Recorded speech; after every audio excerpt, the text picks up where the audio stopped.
హరితపల్లవం గార్డెన్స్కి స్వాగతం. మీకు ఇదివరకే చెప్పున్నాము ఈ వాక్య గురించి. దీన్ని కరుణ అంటారు. దీనిలో విటమిన్ సి చాలా విపరీతంగా ఉంటుంది. దాంతోపాటు మనకి ఇది జీవకంచ అంటే లైఫ్ ఫెన్స్గా కూడా ఇది ఉపయోగపడుతుంది. ఇది మనం ఒకటి వేసి అలా వదిలేసి దాన్ని పెద్ద టేక్ కేర్ చేయాల్సిన అవసరం కూడా ఉండదు.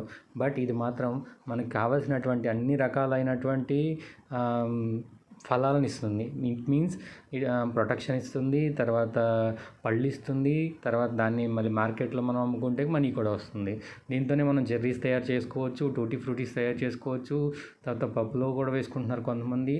రాగా అలాంటి పిల్లలు అయితే రాలా కూడా తింటూ ఉంటారనమాట. మేము చిన్నప్పుడు వీటి కోసం చాలా పెద్ద సాహసాలే చేసేవాళ్ళమే. ముళ్ళతో కుట్టించుకుని కాయలు కోసుకుని తినేవాళ్ళం ఫ్రెండ్స్ అంతా వెళ్ళేసి. We have so lot of memories with వాక్కాయ. సో మీరు ట్రై చేయండి, సరదాగా మీ ఇంటి దగ్గర వేసుకోండి. లైఫ్ ఫెన్స్గా కూడా ఈ గోడలు ఇవన్నీ కట్టే బదులు ఇది ఉంటే ఇంట్లోకే ఉంటుంది.